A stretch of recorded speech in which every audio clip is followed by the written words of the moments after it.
Baik, saudara-saudara sekalian, untuk waktu ini saya serahkan kepada pendeta dengan pembahasannya. Pendeta, silakan.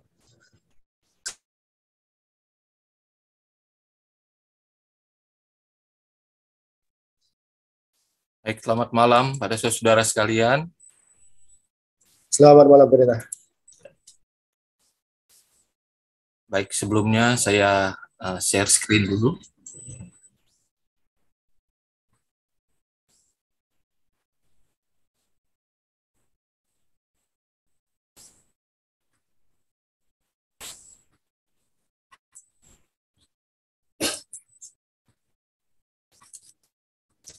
Baik, pada malam ini saudara-saudara, dengan cepat saya akan ringkaskan pelajaran kita karena kita akan ada sesi tanya jawab. Jadi saya harapkan memang waktu ini lebih banyak kita ambil untuk saling mengisi dengan pertanyaan dan jawaban-jawaban. Saudara-saudara, kalau kita berbicara tentang seruan nyaring, maka seruan nyaring yang sebenarnya itu terdapat dalam buku Wahyu pasal 18. Ada seorang malaikat yang keempat, malaikat lain, dengan memiliki kekuasaan yang besar. Jadi bumi menjadi terang oleh kemuliaan malaikat ini. Dan di dalam komentar nubuat katakan, ini adalah pekabaran 3 malaikat yang 3 kali lipat kekuatannya, kuasanya di dalam menjangkau dunia. Dan ini terjadi setelah umat-umat Tuhan, SDA, menerima roh hujan akhir. Setelah pemeteraian, roh hujan akhir dicurahkan, maka umat-umat Tuhan ini memberitakan pekabaran 3 malaikat yang lebih nyaring. Inilah yang dimaksudkan dengan seruan nyaring dalam Wahyu pasal 18. Ya, pekabarannya sangat jelas di sana. Sudah rubuh Babel, kota besar itu. Dan juga pergilah kamu, hai umatku, pergilah daripadanya, supaya kamu jangan mengambil bagian dalam dosa-dosanya. Dan supaya kamu jangan turut ditimpa malapetaka-malapetakanya. Itulah seruan nyaring di dalam buku Wahyu pasal 18. Tetapi pada kali ini, saudara, saya ingin menyampaikan bahwa ada seruan nyaring sebelum terjadinya atau dilaksanakannya Undang-Undang Hari Minggu Nasional. Dan seruan nyaring itu ya sudah terjadi pada zaman Sister White, dan tentunya lebih tegas lagi kepada saudara dan saya yang hidup di penghujung sejarah dunia ini sebelum Sandelo itu disahkan. Jadi itu yang saya sampaikan, sehingga saudara diharapkan tidak perlu bertanya beberapa kali ya seputar itu. Jadi di dalam peta atau di dalam bagan ini ya,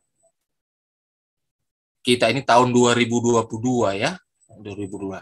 Dan penggoncangan itu Sister White katakan sudah dari tahun 1850 untuk umat-umat Tuhan pada zamannya, dan terus 1860 dipertegas bahwa kita sudah masuk dalam masa penggoncangan. Dan sebenarnya pada saat itu, mulai pada saat itu dan juga kepada kita sampai tahun 2022 ini. Sampai tahun 2022 ini dan sampai Undang-Undang Hari Minggu disahkan nantinya, maka kita juga sebagai umat-umat Tuhan yang ada di dalam menghadapi yang diistilahkan tadi seruan nyaring juga. Walaupun setelah latter rain di sini ya, lalu ada close of probation untuk kita, ada loud cry. Ini seruan nyaringnya di sini. yang kita bahas tadi dalam Wahyu 18. Tetapi ada seruan nyaring untuk saudara-saudara yang ada di dalam dan juga yang ada di luar menjelang Undang-Undang Hari Minggu Nasional yang akan disahkan di Amerika Serikat. Jadi ini yang kita pelajari pada malam ini. Dengan cepat saya coba membawakannya. Yang pertama kita lihat seruan nyaring di luar sana, ya, untuk non-SDA.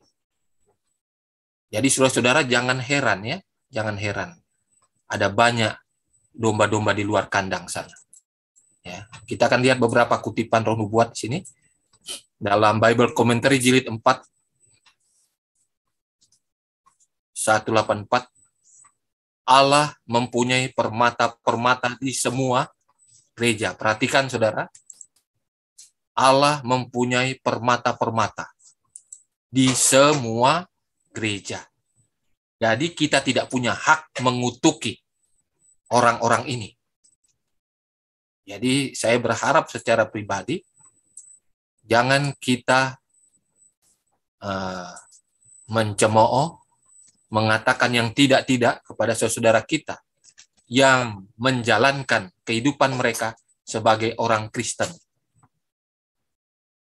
Jadi yang pertama dinyatakan dengan jelas bahwa di semua gereja ada banyak permata-permata, domba-domba yang di luar kandang yang belum bergabung dengan kita, ya.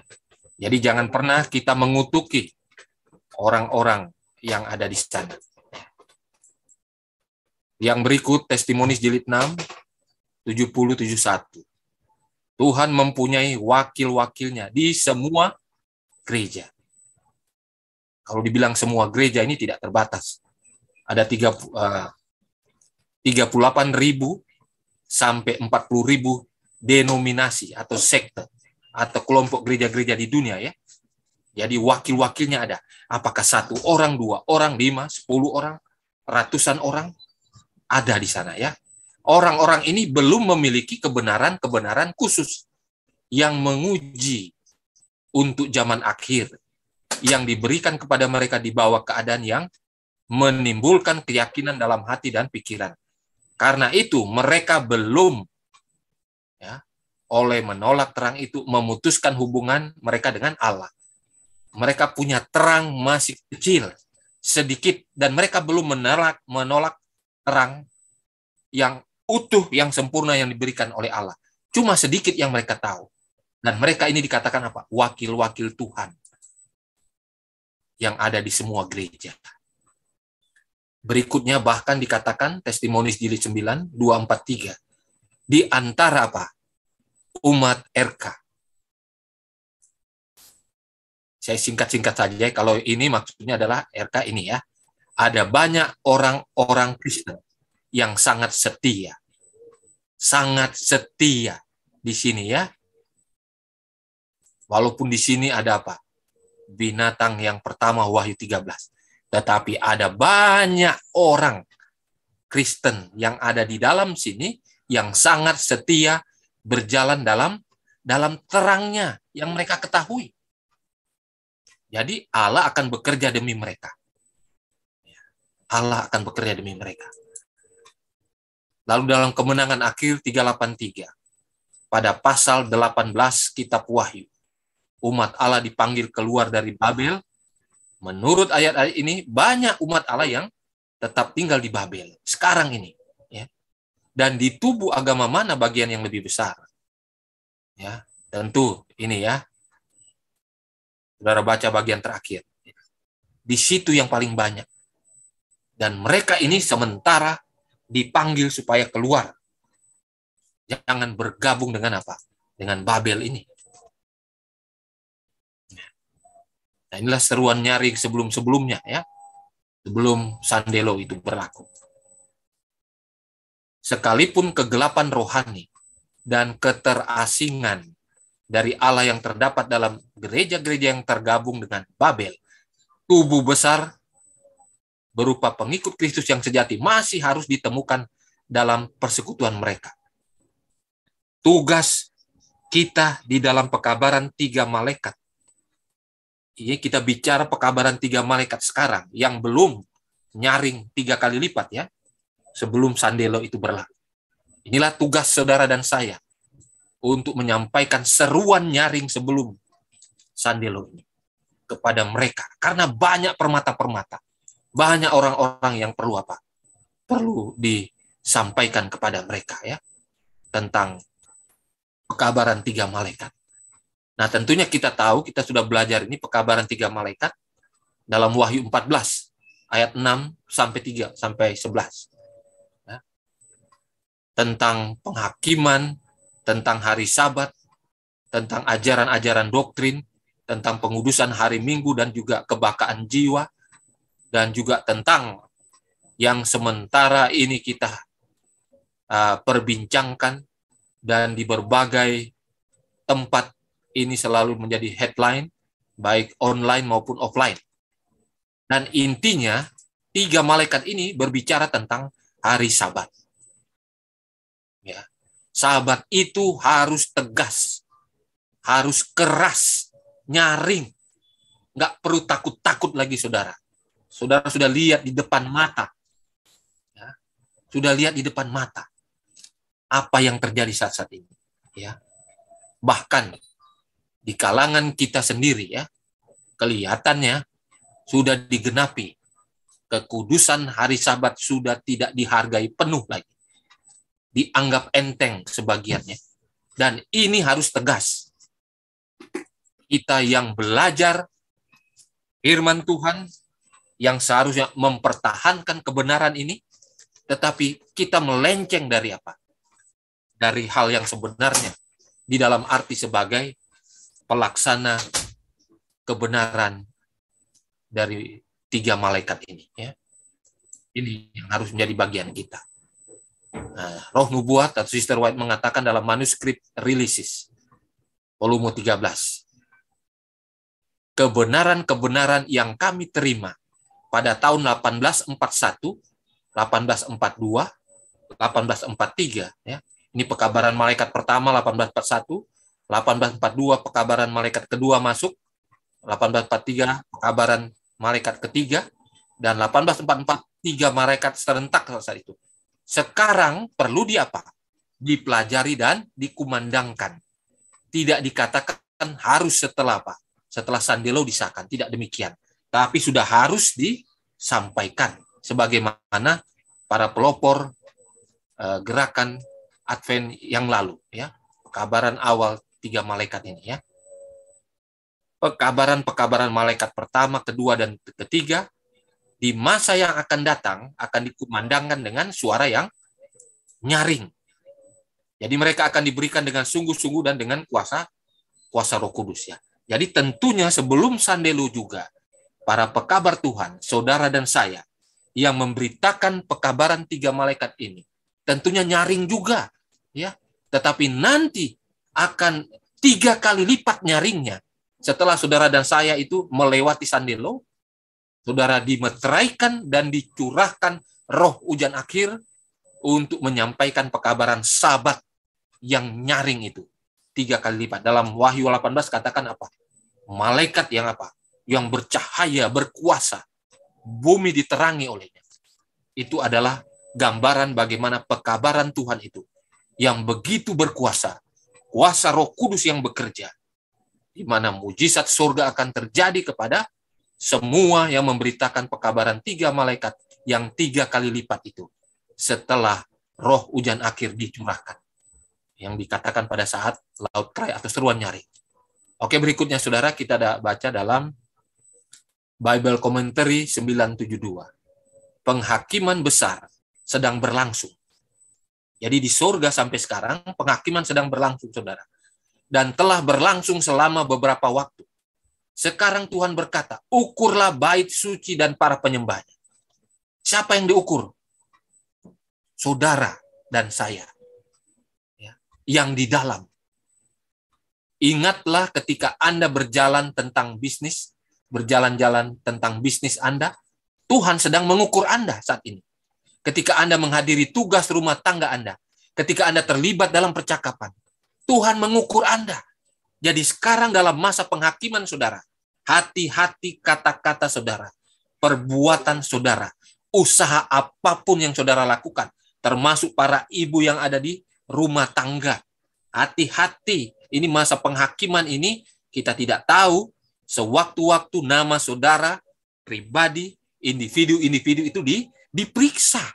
Dan itu menentukan nanti saudara akan dimeteraikan atau tidak. Saudara akan diselamatkan atau tidak. Penentunya di sana.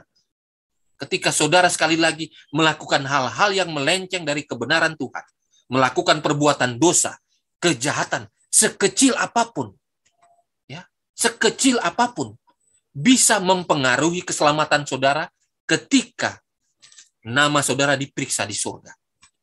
Jadi sangat mengerikan juga, tetapi ini akan memicu dan memotivasi saudara supaya setiap detik kehidupan saudara dibenarkan selalu. Saudara bertobat di hadapan Tuhan. Ingatlah bahwa kata-kata dan tindakan Anda sedang dicetak, difoto di buku-buku surga. Seperti wajah direproduksi oleh seniman di atas piring yang dipoles. Jadi saudara mau lihat bagaimana? Belum lagi laporan dari malaikat pengawal kita yang setiap saat ada. Semua jadi saksi. Ya, ketika nama saudara dipanggil, diperiksa maksud saya, lihat ya, kalau memang saudara dilihat pada saat itu melakukan hal yang benar, maka saudara dimeteraikan, langsung dicap, ini selamat. Walaupun nanti ada apa? Ada tuduhan, wah ini berbuat dosa si A, si B ini berbuat dosa. Dan sangat banyak, tetapi Yesus yang akan mendampingi. Dia katakan, darahku lah yang sudah apa? Sudah melayakkan dia. Tetapi ketika saudara dan saya yang ada di bumi ini, ketika mau diputuskan, mereka lihat ke bawah. Kalau ada tindak tanduk yang tidak benar, itu cukup untuk mencap atau memeteraikan saudara. Apakah untuk meterai Allah atau tanda binatang? Untuk keselamatan atau kebinasaan. Itu menentukan saudara. Ya, bukan berarti selama ini kita apa? Nah, tercatat di sana, tetapi itulah penentuan terakhir. Tetapi sekali lagi, di dalam beberapa tulisan Roh Nubuat mengatakan, ada juga orang-orang tertentu, di mana salah satunya adalah Raja Salomo, ya, sampai sekarang dalam tulisan Roh Nubuat tidak dinyatakan dia diputuskan selamat atau tidak. Ya, jadi itu hak prerogatif yang ada di surga untuk memutuskan. Ada, saya bilang, kasus-kasus tertentu yang kita tidak tahu dan masih misteri, rahasia, hanya Kristus, Bapa di surga yang tahu itu. Nah, itu kasus tertentu. Tetapi secara umum, seperti yang saya beritahukan tadi ya. Berikutnya dalam Kemenangan Akhir 479-491. Penghakiman sekarang sedang dijatuhkan di tempat suci, di atas. Selama bertahun-tahun pekerjaan ini telah berlangsung. Segera, tidak ada yang tahu seberapa cepat, itu akan beralih ke kasus orang yang masih hidup. Dalam kehadiran Tuhan yang mengerikan, hidup kita akan ditinjau. Pada saat ini di atas segalanya, setiap jiwa wajib mengindahkan nasihat juru selamat. Apa itu? Berjaga-jaga dan berdoalah. Karena kamu tidak tahu kapan waktunya saudara diperiksa di surga dalam penghakiman, dalam pengadilan surga saat-saat ini. Markus 13:33, karena itu jika engkau tidak berjaga-jaga, aku akan datang kepadamu sebagai pencuri, dan engkau tidak tahu jam berapa aku akan datang kepadamu, dalam Wahyu 3:3. Berapa waktu lalu kutipan Roh Nubuat mengatakan, hanya orang-orang yang lemah iman, yang lesu imannya, yang tidak bangun rohaninya, yang acuh tak acuh kehidupan rohaninya, merekalah yang akan merasakan kedatangan Kristus seperti pencuri. Mereka tidak tahu waktunya, baik peristiwa yang mendahulunya dan pastinya kedatangan Yesus. Ya, itu yang dikatakan. Ya. Jadi seperti yang sudah saya utarakan berapa menit terakhir, Wahyu 18 menyatakan apa? Babel adalah gereja-gereja di luar GMHK yang belum pernah menerima pekabaran malaikat pertama, kedua, dan ketiga. Artinya sekarang ini saudara memiliki tugas sebagai malaikat pertama, kedua, ketiga di dalam menyampaikan pekabaran ini. Ya. Mereka menolak kebenaran dan menerima kebohongan dalam 2 Tesalonika 2 ayat 1-12. Setiap orang yang membaca pasal ini tidak perlu tertipu. Selected Messages jilid 2, 6, 8. Saudara-saudara dan saya, Wahyu 18 berbicara loud cry setelah Sandelung. Tetapi kita harus memberikan seruan nyaring sekarang ini kepada saudara-saudara kita yang ada di luar sana. Jangan sampai mereka tertipu, ya, karena banyak penipuan juga yang ada di luar sana. Kasihan mereka, ya, kasihan mereka. Tapi walaupun demikian, ada banyak juga yang Tuhan sementara pakai. Walaupun mereka belum bergabung dengan kita. Saya yakin mereka-mereka Tuhan sudah pakai untuk memberitakan pekabaran rahmat Tuhan terakhir. Walaupun mereka belum bergabung, tapi mereka menjadi pemberita-pemberita untuk domba-domba di luar kandang mereka. Tetapi pada saat yang sama sebenarnya, kita juga ditegur. Ya, kita juga ditegur sebagaimana apa? Orang Majus yang datang memberitakan Raja telah lahir. Ya, kita juga ditegur. Dalam The Review and Herald, ya, 6 Desember 1892, 2 panggilan untuk gereja ini adalah pekabaran yang sama yang diberikan oleh malaikat kedua. Babel jatuh karena dia membuat semua bangsa minum dari anggur kemurkaan percabulannya. Apa anggur itu? Doktrin palsu. Apa itu? Sabat palsu dan kebakaan jiwa. Ya, kalau beberapa tulisan roh nubuat yang lain itu ada 4, ya, tentang kematian orang, ya, lalu bicara tentang ketuhanan Kristus, ya, dan sabat palsu dan kebakaan jiwa. Tetapi penekanannya di sini dalam Wahyu pasal 18 dan juga kutipan di sini adalah sabat palsu dan kebakaan jiwa. Dan inilah doktrin palsu, anggur yang memabukkan itu, yang membuat Babel jatuh dan dengan teman-temannya yang lain, ya. Nah, satu kutipan ini selalu saya ulang-ulangi agar kita berhati-hati, berjaga-jaga. Selected Messages jilid 1, 122. Kita harus selalu perhatikan, harus selalu lebih takut dari dalam daripada yang dari luar. Saudara perhatikannya, harus lebih takut dari dalam daripada yang dari luar. Kalau dari luar kita bisa antisipasi, ini musuh kebenaran ada di luar, udah pasti. Ya, saudara berpikir demikian. Tetapi kita diulang-ulangi dalam tulisan roh nubuat, berulang-ulang diberitahukan. Ya, selain di dalam Alkitab, kita harus lebih takut yang dari dalam daripada yang dari luar. Karena apa? Kekuatan yang dari dalam gereja adalah yang lebih besar daripada yang dari luar. Ya. Apa saya perlu ulangi lagi, saudara? Yang saudara alami. Ya. Saudara mau ke gereja dihalang-halangi. Saudara mau melakukan kebenaran A, kebenaran B. Oh, nanti dulu, tunggu. Atau janganlah, sabar. Atau kita ikut-ikutan saja. Makanya dikatakan apa? Kita harusnya lebih takut dari dalam. Ya. Seorang pengkhotbah besar mengatakan, ya, kalau Anda mau mencari dunia, jangan lihat di dunia, cari dalam gereja. Karena apa? Dunia itu sudah sama dengan gereja. Dan lebih khusus kita berbicara di dalam gereja kita. Ya. Kita harus lebih takut dari dalam. Karena apa? Karena semua alat-alat setan, semua agen-agen setan sudah dikerahkan maksimal. Dan itu sudah ada di dalam. Saudara sudah tahu atau belum tahu, dan saudara harus tahu hal-hal seperti itu. Berapa sesi yang lalu saya sudah bahas bagaimana agen-agen setan ini sudah menyusup di dalam. Kita tidak tahu teman atau lawan istilahnya, ya. Mana yang benar, mana yang cuma apa? Serigala yang berbulu domba. Di dalam semua, saudara. Ya. Harus kita ketahui semuanya. dengan pertolongan Roh Kudus. Apabila mereka mengatakan semuanya damai dan aman, tiba-tiba mereka ditimpa oleh kebinasan. Seperti seorang perempuan yang hamil ditimpa oleh sakit bersalin. Mereka pasti tidak luput.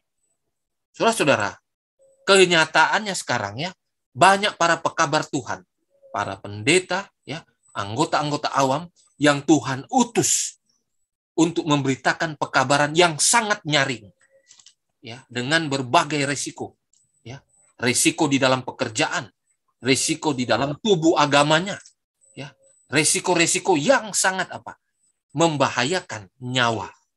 Tetapi itu harus diberitahu, ya, saudara-saudara sekalian.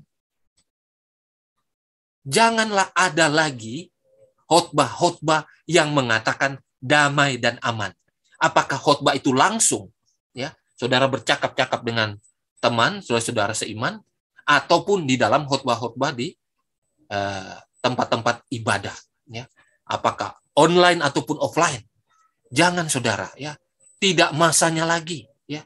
Beritakanlah pekabaran yang sebenarnya, pekabaran masa kini, karena sudah banyak orang yang sementara hanyut di dalam kegelapan, kejahatan, dalam kebinasaan. Tulisan Roh Nubuat yang lain mengatakan, ya, dalam satu hari, dalam 1 jam, tiap jam, banyak orang-orang yang sudah hanyut, tidak bisa lagi tertolong keselamatannya, jiwanya. Karena pintu kasihan pribadi sudah sudah tertutup. Saudara-saudara, ini tugas kita. Beritakan kepada mereka. Bahkan yang ada di dalam. Bukan cuma di luar, di dalam. Itu sudah sangat genting, saudara-saudara. Ya. Jadi, dalam manuskrip 52, 1900, tadi yang saya katakan, ini kutipannya, pekabaran 3 malaikat harus digabungkan, memberi cahaya 3 kali lipat. Ya, 3 kali lipat kepada dunia, peringatan terakhir. Oke? Testimonies to ministers, gospel workers, ya.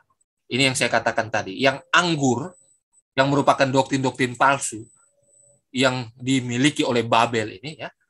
Dikatakan yang pertama, denominasi gereja-gereja yang sudah rubuh adalah Babel. Nah, ini anggur Babelnya. Kebakaan jiwa, neraka, kekal bagi orang jahat, lalu penolakan Kristus yang sudah ada sebelum kelahiran, meninggikan hari Minggu, dan daripada Sabat ke-7, ya. Jadi itu penegasan kembali, tadi di awal-awal kita sudah utarakan. Sekarang dalam Review and Herald 13 Desember. Setan dan malaikatnya terjaga, sangat aktif. Bekerja dengan energi, ketekunan, melalui alat-alat siapa? Manusia. Nanti kita lihat siapa mereka. Untuk mewujudkan tujuannya, melenyapkan pengetahuan manusia tentang pikiran Allah. Tetapi sementara setan bekerja dengan keajaiban dusta, waktu akan digenapi dalam Wahyu, dan malaikat perkasa, ya, ini seruan nyaring Wahyu 18 tadi, yang menerangi bumi 3 kali lipat, akan menyatakan kejatuhan Babel nanti setelah Sandelo itu. Tetapi sekali lagi, kita perlu nyatakan juga sekarang, baik di dalam maupun keluar, ya. Karena banyak yang akan binasa sekarang, saudara. Testimonies jilid 1, 194. Dosa besar yang ada di dalam jemaat dewasa ini adalah ketamakan. Mengapa saya katakan, bukan saya yang katakan, ya. Saya mengkonfirmasi dari tulisan Roh Nubuat tentang ketamakan. Ya. Ini dikatakan dosa besar. Ada banyak hal tentang ketamakan ini. Mulai dari jabatan, dari makanan, ya, harta yang kita miliki, itu dimiliki oleh yang katanya Laodikia, jemaat terakhir, yang katanya umat yang sisa. Ini dosa besarnya, ketamakan dewasa ini, saudara. Ya, hati-hati saudara mengatakan umat sisa, tetapi saudara masih menyimpan ketamakan itu. Ya, ketamakan di dalam jabatan, di dalam harta yang saudara miliki, di dalam selera yang saudara jalankan, dalam hal makan dan minum, ada di sana semua. Ya. Satu-satunya penyebab mengapa belum muncul penindasan terhadap gereja sekarang ini, karena gereja sudah serupa dengan dunia. Nggak ada lagi bedanya. Bila mana kebangunan iman sudah terjadi pada gereja mula-mula, pada zaman rasul-rasul, maka roh penganiayaan itu akan segera menyala. Saudara, Yang lalu-lalu kalau saudara perhatikan, dalam 10 sampai 20 tahun terakhir yang lalu, ya, maka penganiayaan itu sangat minim kelihatan di dalam gereja kita. Kurang. Tetapi sekarang sudah terang-terangan, saudara. Ya. Ini menunjukkan apa? Memang waktunya sudah sangat dekat. Penggoncangan itu sudah semakin hebat di dalam. Ya. Gereja sudah serupa dengan dunia. Bagaimana tidak serupa? Sulit membedakan sekarang. Ya. Bukan dalam hal pakaian, ya, dalam hal gaya hidup. Tetapi mereka juga melihat apa? Orang yang mau berbakti saja apa? Ditolak, dihalang-halangi sekarang ini. Apakah itu gereja Tuhan yang sebenarnya? Tuhan sangat senang kalau ada umat-umatnya datang berbakti, beribadah, bertobat sungguh datang kepadanya. Tetapi kalau menghalang-halangi ibadah yang dijalankan, itu roh dari mana? Apakah roh dari Tuhan? Tentunya itu dari roh dari binatang yang pertama itu. Roh naga, roh iblis, roh setan. Ya. Saudara-saudara yang terlibat di sana bertobat sekarang. Ya. Jangan menghalang-halangi dengan berbagai cara yang ada. Ya. Jangan ikut-ikut karena saudara memiliki jabatan. Ya. Tuhan tahu kepedihan, Tuhan tahu penderitaan umatnya sekarang. Jangan sampai Tuhan menghakimi saudara. Jangan halang-halangi orang-orang ini yang mau beribadah. Hati-hati, saudara. Kemudian yang berikut tentang reformasi kesehatan. Jika sudah benar-benar diikuti umat Tuhan, baru mereka dapat berdiri sebagai umat Tuhan sempurna. Saudara-saudara sekalian, berulang-ulang saya membahas tentang reformasi kesehatan. Tentang selera itu. Tentang jangan makan daging lagi. Sekarang ini saudara, kalau saudara belum mampu menjalankannya, jangan mendiskreditkan tulisan Roh Nubuat. Jangan mendiskreditkan tulisan Roh Nubuat. Kalau saudara belum mampu, bilang belum mampu. Jangan mengatakan apa, ini fanatik dan lain sebagainya. Ini tidak benar. Sudah jelas-jelas ini apa? Kebenaran di mana Sister White mendapatkannya dari Kristus, dari Roh Kudus. Sama dengan apa? Alkitab juga, itu tuntunan Roh Kudus semua. Sama. Dan juga kesehatan ini, reformasi kesehatan ini adalah apa? Bagian dari hukum Allah juga. Disamakan dengan hukum Allah. Kita sudah belajar ini. Jadi jangan menutup mata dalam reformasi kesehatan. Ini untuk keselamatan saudara nantinya. Ya. Jangan anggap enteng sekarang-sekarang ini. Waktunya sudah sangat singkat. Saya sudah beritahukan beberapa waktu lalu. Ya. Sudah sangat singkat. Saya ulangi lagi. In Heavenly Places 193. Bila orang dapat mengalahkan pencobaan dalam selera, ya, maka ia akan dapat menang dalam setiap pencobaan. Kunci saudara bisa menang terhadap semua pencobaan. Selera saudara. Saudara menang dalam hal selera ini, semua cobaan lain saudara bisa menang. Ini kuncinya. Jadi jangan anggap enteng reformasi kesehatan. Karena ini kunci, saudara bisa mempelajari Alkitab, bisa memberikan kebenaran kepada orang lain dengan benar. Dapat apa? Memiliki tabiat Kristus itu dalam kehidupan saudara dengan benar, jalur-jalurnya, tahapan demi tahapan. Kalau saudara sudah mengatasi masalah selera saudara yang utama. Makanya setan, dia mencobai Kristus yang pertama apa? Masalah selera dulu, karena dia tahu bahwa selera ini adalah apa? Main, ya, yang utama. Ketika seseorang itu apa? Jatuh dalam selera, pencobaan yang lain itu tidak ada artinya. Ya, pasti dia jatuh. Tetapi kalau selera kita kuat, kita bisa menang dalam selera ini. Saudara-saudara, bisa menang terhadap semua cobaan. Ya, bukan saya yang katakan, tapi tulisan Roh Nubuat. Sesungguhnya waktu senggang kita haruslah digunakan menyelidiki Alkitab yang akan menghakimkan kita pada hari kiamat. Ya.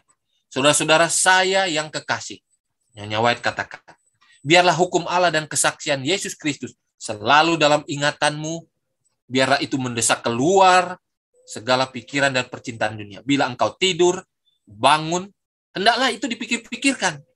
Saudara boleh dikatakan orang fanatik, biar saja. Saudara selalu dalam pikiran, dalam kata-kata, perbuatan saudara selalu mencerminkan kehendak Tuhan, ya, mempersiapkan diri bagi kedatangan Anak Manusia. Ya. Selalu tabiat Kristus itu saudara fokuskan dalam kehidupan saudara. Bila bangun, ya, mau tidur, bangun, mau bicara ini itu, selalu yang dibicarakan. Hiduplah dan berbuatlah seluruhnya bagi kedatangan Anak Manusia. Masa pemeteraian sangat singkat, segera akan berakhir. Sekaranglah waktunya apa? Untuk kita memiliki kehidupan yang serupa dengan Kristus. Sementara keempat malaikat menahan 4 angin untuk memperkokoh panggilan dan pilihan kita. Kita perlu sekali lagi untuk jadi fanatik. Fanatik artinya memang fokus saudara tidak ada dunia-dunia lagi. Ya, itu fanatik. Ya. Sekarang ini penghakiman di surga. Yang saudara perlu lakukan sekarang ini adalah apa? Penyucian, pengudusan, membuang dosa. Itu yang harus terjadi. Jangan sampai seperti yang katakan tadi di awal. Nama saudara diperiksa, ditentukan pada saat itu. Saudara selamat atau tidak. Makanya tiap detik, kalau ada masalah, ada kejahatan yang kita lakukan dengan sengaja, tidak sengaja, langsung diselesaikan. 1 Yohanes 1 ayat 9. Ketika kita mengaku dosa kita, saat itu juga apa? Beres masalahnya. Tuhan ampuni kita. Karena Kristus setia dan adil. Menyucikan kita dari segala kesalahan. Gampang. Mudah saja itu kita lakukan. Tapi seringkali kita rapel.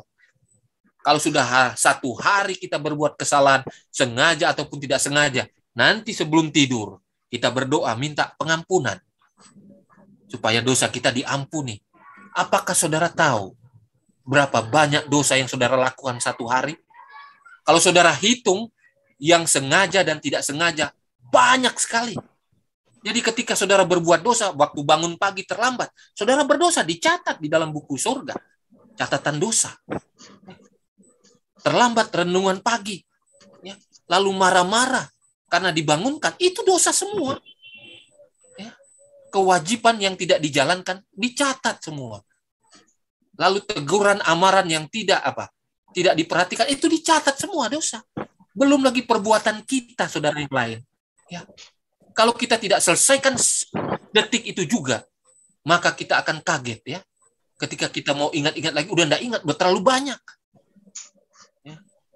Dan itu bisa mempengaruhi ketika pengadilan penyelidikan di surga itu terjadi. Nama saudara diperiksa di sana. Banyak dosa yang belum diselesaikan. Sangat disayangkan. Ya.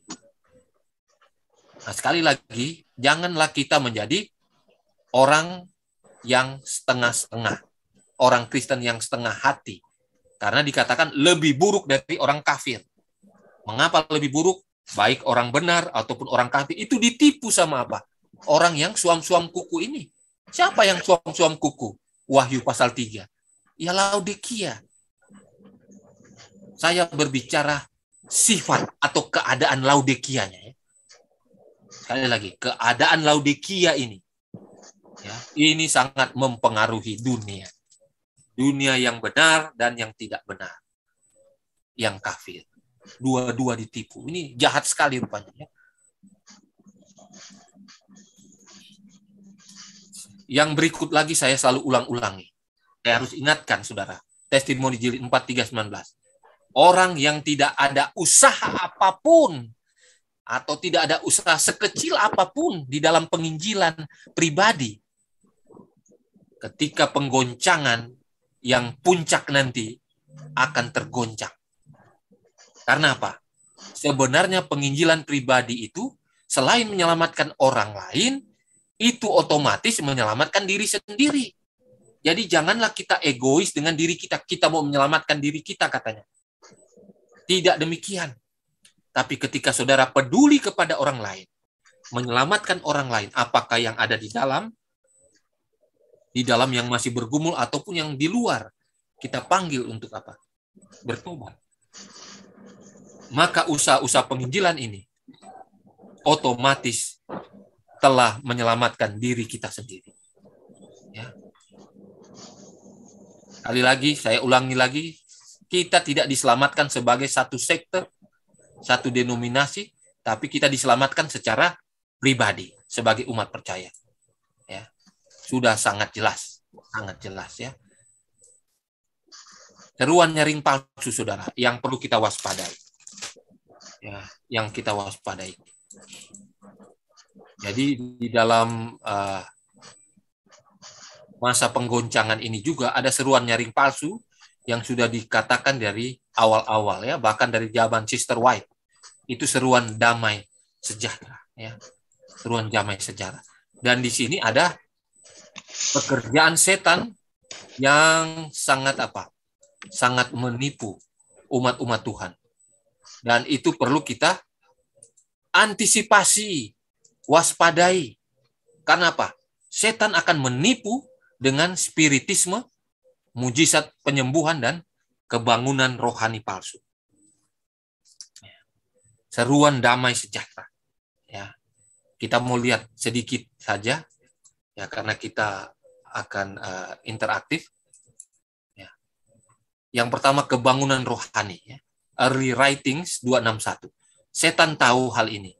Sebelum seruan nyaring malaikat ketiga disampaikan, dia akan menimbulkan kegemparan di badan-badan keagamaan ini. Sehingga mereka yang menolak kebenaran akan beranggapan bahwa Allah menyertai mereka. Saudara, konteks kutipan ini terjadi di saat kita sudah memasuki undang-undang hari Minggu. Ya. Undang-undang hari Minggu sudah disahkan di Amerika Serikat. Dan sementara menuju kepada pemeteraian. Dan setan berusaha untuk apa? Mengelabui umat-umat Tuhan dan juga yang ada di luar sana. Jadi masing-masing dipengaruhi supaya tidak mengikuti hal-hal yang benar. Ya. Karena setan tahu ini, ya. Setan tahu semuanya. Dia buat kegemparan di badan-badan agama. Ya. Dia bikin di luar sana apa? KKR penyembuhan ilahi. Ya. Kalau penyembuhan ilahi, ya, KKR lalu ada penyembuhan ilahi. Itu sudah pasti dari Tuhan. Ya. Adanya penampakan apa? Malaikat, penampakan Kristus di sana sini. Ya. Saya ingat ketika ada penampakan di daerah Pineleng ya, di satu gereja di sana. Berbondong-bondong orang ya, penampakan padahal cuma apa? Cuma kayak hujan gitu ya. Ya, gambar air sedikit tetapi berbentuk Kristus. Sudah berbondong-bondong orang datang ke sana. Heboh ya. Dan ada ketua jemaat kami waktu itu ya. Dia juga datang lalu dia kasih tahu, "Pendeta, wah ternyata benar ya. Itu ada Kristus itu." Wah, orang-orang senang sekali merasa diberkati. Saudara-saudara sekalian, inilah penipuan setan. Kegemparan di badan agama ini terjadi. Ya, adanya penyembuhan yang terang-terangan terjadi. Sekali lagi, ya, Roh Nubuat mengkonfirmasi demikian, saudara. Ya, sekarang ini umat-umat Tuhan SDA, GMAHK tidak diizinkan mengadakan penyembuhan atau mujizat terang-terangan di depan umum. Sekarang ini ya. Sekarang ini. Karena sekarang ini adalah pekerjaan setan yang dinyatakan di dalam penyembuhan di depan umum. KKR penyembuhan ilahi dan seterusnya. Giliran umat Tuhan nanti setelah Sandelo disahkan dan menerima roh ujian akhir. Setelah dimeteraikan, menerima roh ujian akhir. Pada saat itulah mujizat-mujizat itu akan terjadi. Pada saat loud cry, seruan nyaring. Di dalam Wahyu pasal 18 itu. Itu giliran kita. Kalau sekarang mereka punya giliran untuk membedakan mana yang dari Tuhan, mana yang tidak. Kegemparan di badan-badan keagamaan ya, terjadi. Kita tidak berbicara cuma di luar sana saja, tetapi di dalam. Ya, kegemparan, saudara. Ya. 777, 1752. Waduh. Selected Messages 3, 4, 10. Setan merangsang pikiran agar dapat menerima penafsiran yang salah terhadap Alkitab dan satu seruan nyaring palsu terjadi, agar pekabaran kebenaran itu tidak berfaedah apapun bila disampaikan. Saudara, seruan nyaring palsu sekarang, ya. Kalau saudara perhatikan, ya, saudara perhatikan, ya, tentang keadaan apa? Kealahan. 3 oknum itu, ya. Saya tahu dari saudara-saudara ada yang masih mempercayai. Saya tahu. Saya sudah lihat orang-orangnya yang hadir. Ya. Hati-hati, saudara. Jangan bermain dalam hal-hal ini. Ya. Tentang hari Sabat. Menggampangkan hari Sabat. Ya. Seruan nyaring palsu. Lalu doa. Doa itu tiap hari. Bukan nanti pas bulan Januari. Awal-awal tahun kita berdoa apa? 10 hari berdoa dan sebagainya. Hati-hati. Doa itu tiap hari. Pola hidup kita pribadi. Kebangunan rohani untuk pribadi kita. Bukan setiap awal tahun kebangunan rohani. 777, 1752. Itu tiap hari dilakukan. Hati-hati. Seruan nyaring palsu di dalam. Setan akan pengaruhi orang banyak dengan penipuan-penipuannya. Yang pertama dengan memberi dasar bagi spiritisme. Kedua, menciptakan ikatan simpati dengan binatang yang pertama. Ketika saudara digiring, di mana spiritisme terlibat, lalu saudara digiring juga untuk mengadakan ikatan simpati dengan binatang pertama. Hati-hati, saudara. Ya. Ada badan kerjasama antar umat. Ada oikumene. Ya.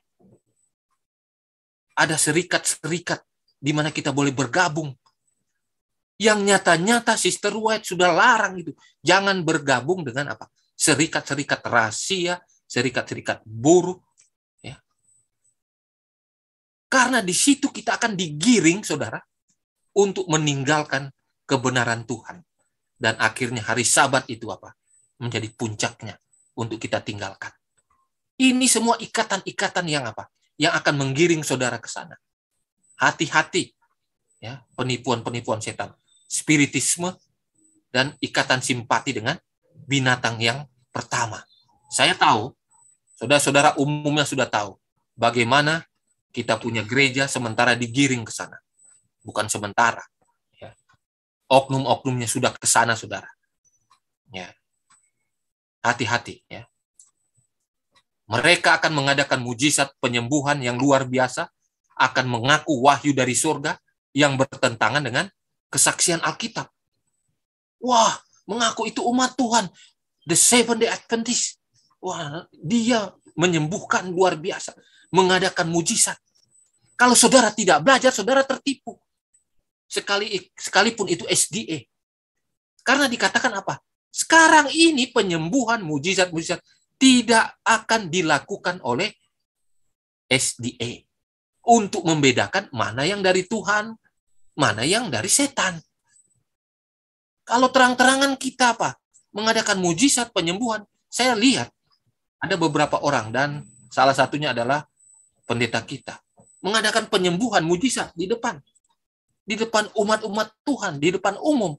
Saudara, nggak usah ragu-ragu lagi, itu dari setan, dari iblis. Tidak ada pernyataan Alkitab dan juga tulisan Roh Nubuat mengkonfirmasi itu. Belum waktunya. Setelah Sandelo nanti, setelah kita dapatkan roh ujian akhir, masanya itu bagi kita. Sekarang enggak. Enggak usah ragu-ragu, saudara. Lalu dikatakan, sehubungan dengan spiritisme ini, malaikat jahat dalam bentuk manusia berbicara dengan orang-orang yang mengenal kebenaran. Saudara perhatikan, malaikat jahat bentuknya manusia berbicara dengan orang-orang yang mengenal kebenaran. Apa yang mereka lakukan? Mereka akan menyalahtafsirkan, memutarbalikkan ucapan hamba-hamba Tuhan, pesuruh-pesuruh Tuhan, pesuruh-pesuruh Allah. Ya. Hati-hati, saudara-saudara, palsu kita yang ada di kiri kanan kita. Bisa jadi kalau mereka mengarahkan ke hal-hal yang tidak benar, mereka itu adalah malaikat jahat yang berbentuk manusia. yang mengarahkan saudara supaya memutarbalikkan pekabaran-pekabaran hamba-hamba Allah yang benar, yang menyalah-tafsirkan apa yang disampaikan. Ya. Malaikat-malaikat jahat dalam bentuk orang percaya bekerja dalam barisan saudara dan saya sekarang ini. Untuk apa kerjanya? Menanamkan rasa tidak percaya yang kuat. Jadi akan membuat orang ragu-ragu ketika para pekabar hamba-hamba Tuhan berbicara dari mimbar. Lalu orang-orang ini mulai berbisik. Ah, payah, dia juga nggak benar kok. Itu penafsirannya nggak benar. Saudara-saudara, hati-hati orang-orang seperti ini. Ya. Dan saya harapkan dalam tanya jawab tidak ada yang seperti itu juga. Sudah tahu tapi seolah-olah tidak tahu, ya. Itu juga berdosa, saudara. Kalau kita tidak tahu benar. Ya. Kalau saudara cuma kepingin konfirmasi, japri ke saya. Jangan bicara di depan umum membuat umat-umat Tuhan yang lain ragu-ragu dengan perkataan saudara. Saudara dicatat di surga. Hati-hati. Ya.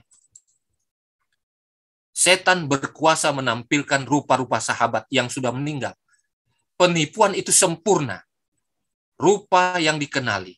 Kata-katanya, nada suaranya ditampilkan dengan tepat, mengagumkan. Dan akan melakukan mujizat-mujizat untuk mendukung penyamaran mereka. Nah, hal-hal ini mungkin saudara belum ketahui secara jelas. Tetapi ada orang-orang tertentu yang sangat fanatik, ya, sangat fanatik dengan seseorang. Dan itu digunakan oleh setan dan malaikat-malaikatnya. Dengan cara apa? Menyaru seperti seorang yang meninggal, yang menjadi panutan untuk memberitahukan pekabaran tertentu, dan nanti kita lihat pekabarannya adalah tentang Sabat dan Minggu. Ya. Itu yang dikatakan oleh firman Tuhan. Tulisan Roh Nubuat pada saat ini, ya. Orang di bawah pengaruh roh jahat akan mengadakan mujizat. Jadi dalam nama Yesus Kristus saya sembuhkan engkau. Saudara perhatikan, ya. Ada beberapa pendeta, ya, di luar sana, ya, terang-terangan, dan memang luar biasa orang sembuh, ya, denominasi apapun, dari agama apapun, kalau datang kepadanya apa? Sembuh itu, ya. Saudara tahu itu maksud saya. Saudara perhatikan itu. Tiap pagi dia apa? Dia berkhotbah, saya suka lihat dia. Wah, begini rupanya caranya. Mereka akan membuat orang-orang jatuh sakit dengan melontarkan mantra kepada mereka dan kemudian menghapus mantra itu. Sehingga orang mengatakan bahwa yang tadinya sakit sudah sembuh. Padahal apa? Setan dengan setan bekerja supaya tidak kentara. Ya. Dibikin sakit lalu disembuhkan. Seolah-olah sakit disembuhkan. Dan yang lain menggunakan apa? Mujizat. Itu penipuan-penipuan yang luar biasa. Inilah seruan nyaring palsu ini.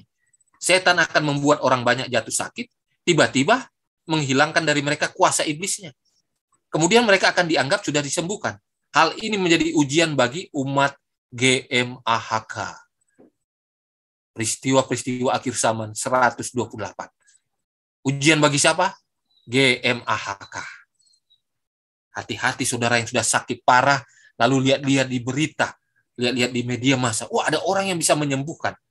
Penyakit berat apapun disembuhkan. Ya. Padahal setan sengaja buat itu.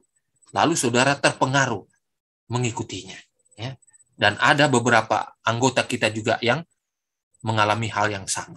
Dia terjerat oleh kuasa kegelapan dan akhirnya dia apa? Ada yang stres, gila, dan ada yang meninggal juga kena tumbal, ya.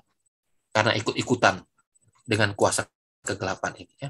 Satu lagi usaha, lalu rencana setan yang terakhir dilaksanakan. Dia mendengar seruan yang tiada henti-hentinya agar Kristus datang meluputkan mereka. Strategi terakhir ini ialah menyaru sebagai Kristus, membuat mereka beranggapan bahwa doa mereka sudah terjawab. Nah, ini puncaknya, ya. Nah, puncaknya ini bukan sekarang, ini setelah Sandelo, ya. Mengapa setelah Sandelo? Karena setan menyerupai Kristus, ya. Walaupun setan tidak diizinkan untuk memalsukan atau mengikuti apa? Kedatangan Yesus yang kedua kali. Dia tidak diizinkan untuk meniru, ya. Satu-satunya yang dia tidak boleh jalankan. Ya, kedatangan Kristus yang kedua kali. Jadi dia sekedar apa? Untuk menunjukkan bahwa dia Kristus, dan ini akan menguji umat Tuhan yang ada di dalam dan yang di luar kandang sana setelah sandelo itu disahkan. Dan ini ujian yang luar biasa, saudara. Hati-hati. Hati-hati. Nah, ini kutipan berikutnya yang menyatakannya. Jadi peristiwa akhir zaman 126. Orang banyak merebahkan diri di hadapannya. Ya, setan yang menyerupai Kristus ya. Jadi orang banyak merebahkan diri di hadapannya dengan penghormatan, sementara ia mengangkat tangannya mengucapkan berkat kepada mereka sebagaimana Kristus. Jadi seolah-olah setan ini apa? Yang menyerupai Kristus, dia meniru semua apa yang Yesus pernah lakukan di dunia ini ketika bersama murid-muridnya ya.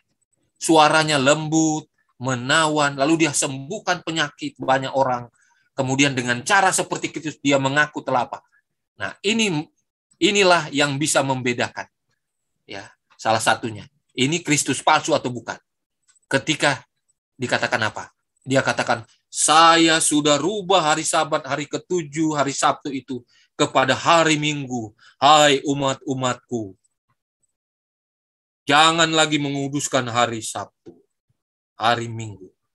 Semua yang menyembah, yang menguduskan hari Sabtu, dia murtad. Dia bukan umatku. Nah, itu dia ya.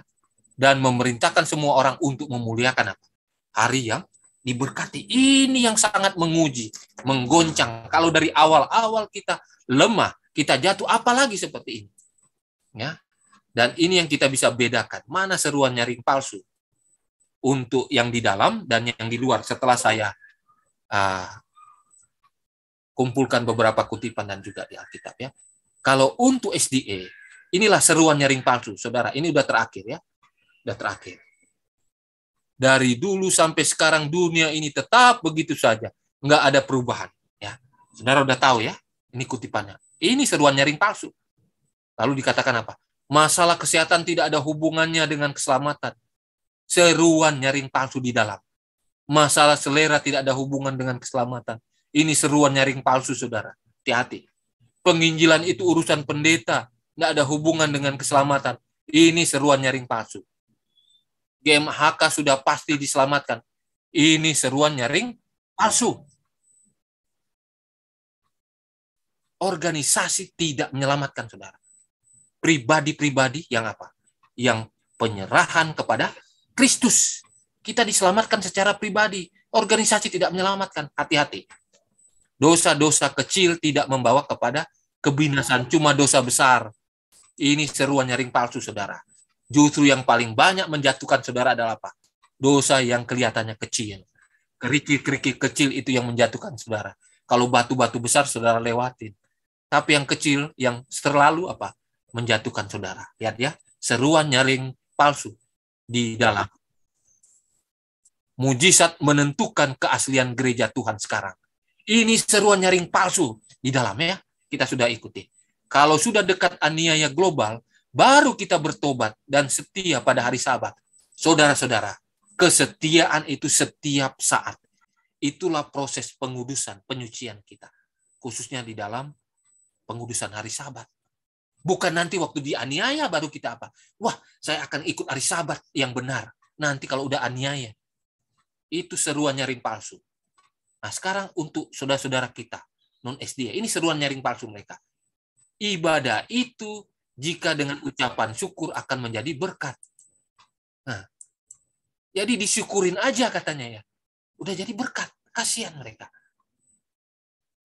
Tuhan tidak menentukan hari ibadahnya secara khusus. Kapan saja beribadah dengan tulus, Tuhan pasti berkenan menerima kita.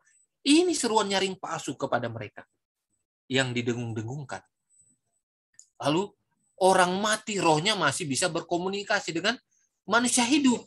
Dan umumnya selain the Seventh-day Adventist, mereka denominasi apapun, agama apapun, sekte apapun, mempercayai spiritisme ini ya.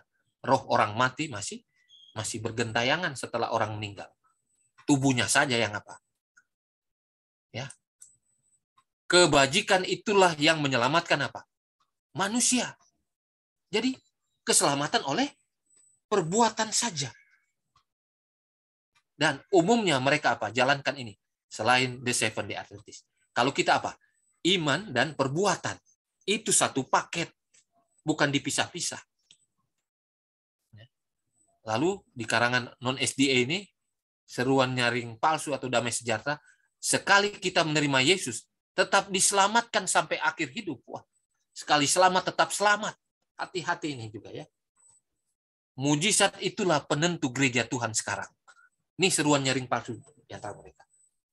Saudara-saudara sekalian ya, kita sudah belajar ini, walaupun tidak banyak, tetapi saya ingin mengkonfirmasi bahwa itulah yang sementara terjadi. Walaupun saya tidak nyatakan secara banyak ya, contoh-contohnya nanti kita habis waktu lagi, tapi saudara tahu ya apa yang saudara alami sekarang ya. Itu penggenapannya sudah apa? Sudah ada sekarang ini ya. Baik, itulah pekabaran kita pada malam ini. Terima kasih, Tuhan Yesus berkati kita. Amin, Pendeta. Terima kasih dengan pembahasannya. Baik, kita akan masuk pada ruang tanya jawab. Tetapi sebelum itu mari kita tunduk kepala sekali lagi dan kita berdoa. Kita tunduk kepala, kita berdoa. Bapa di surga, terima kasih banyak untuk firman Tuhan yang sudah disampaikan hamba-Mu Pendeta Ruli Tilar. Biarlah firman Tuhan ini melalui pelajaran Alkitab dan Roh Nubuat boleh menuntun hidup kami. Kami lebih mengerti akan maksud dan rencana Tuhan bagi kehidupan kami, di mana kami dipersiapkan untuk masuk ke dalam kerajaan surga nanti. Bapa di surga, kami akan berdiskusi satu dengan yang lain, biar Tuhan menyertai kami, agar supaya pada diskusi ini kami boleh mengambil makna rohani daripadanya ya Tuhan, dan jauhkanlah sifat pementingan diri dan kesombongan pribadi atau kepintaran pribadi, jauhkan dari hati kami Tuhan, agar supaya benar-benar di acara ini Tuhan, nama Tuhan yang dipuji dan dimuliakan. Bapa di surga, kami serahkan semuanya hanya ke dalam tangan-Mu, kehendak Tuhan yang jadi, di dalam nama Yesus Kristus kami berdoa. Amin.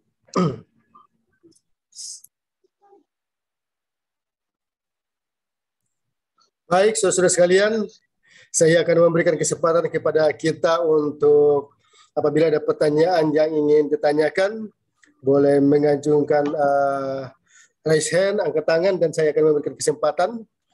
Kalau masih ada saudara-saudara pikir-pikir, saya akan membaca pertanyaan yang sudah masuk di dalam media setting ini. Oke, boleh raise hand, angkat tangan kalau ada. Oke, saudara Linda Nebaho, raise hand, silakan ingin bertanya. Silakan.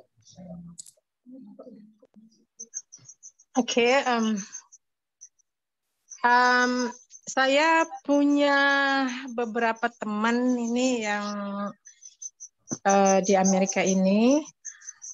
Kira-kira lebih kurang mungkin sudah 11 tahun meninggalkan gereja karena mengikuti ajaran seseorang bahwa Seventh-day Adventist itu sudah menjadi Babylon karena General Conference katanya sudah mau berhubungan dengan atau bersalaman tangan gitu dengan kepausan. Jadi mereka nggak rela lagi kasih persembahan, persepuluhan ke gereja organisasi. Saya bilang begini, saya mendengarkan pelajaran dari Pastor Ruli bahwa orang-orang yang keluar dari ini gereja atau organisasi itu nanti akan menjadi hilang dan bisa nggak selamat. Lalu dia katakan bukan pendeta itu yang menentukan keselamatan, hanya Tuhan, kata gitu.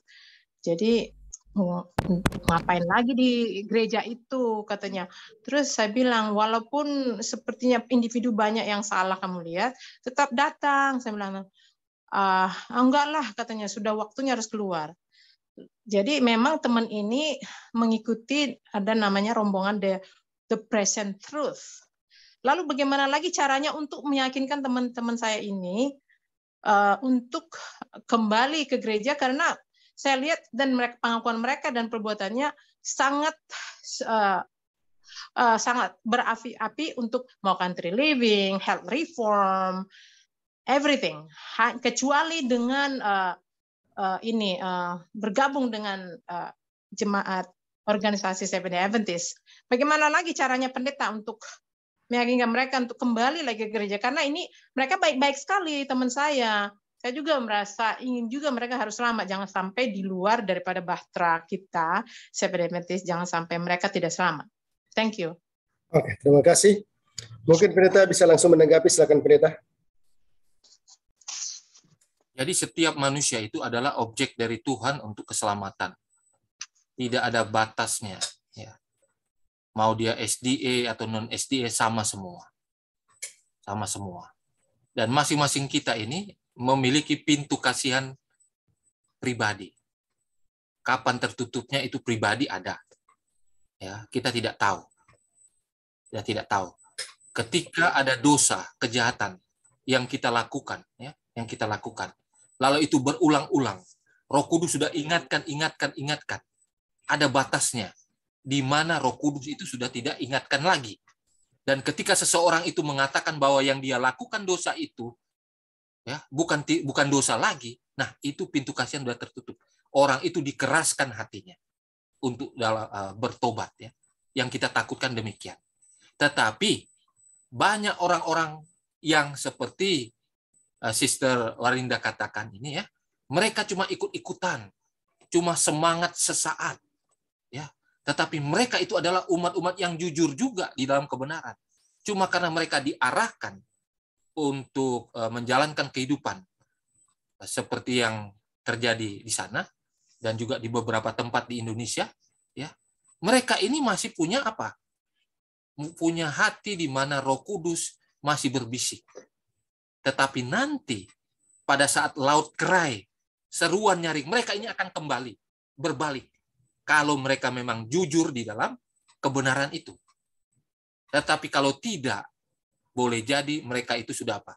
Sudah hilang selama-lamanya, karena Roh Kudus sudah tidak berbisik lagi, supaya kembali lagi. Karena apa?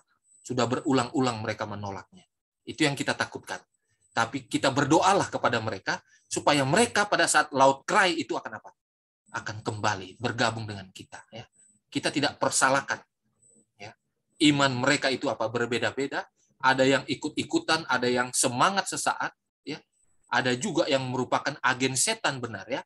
Dan mereka itu kalau udah agen setan, ya udah pengikut binatang itu. Binatang pertama. Ya, tanda binatang udah diterima. Karena apa? Kejahatan yang dilakukan dari 10 hukum Tuhan yang dilanggar itu sudah terus-menerus, ya. Kita sudah belajar tentang tanda binatang itu apa saja. Ada 9 hal, ya. Kita udah tahu itu, ya.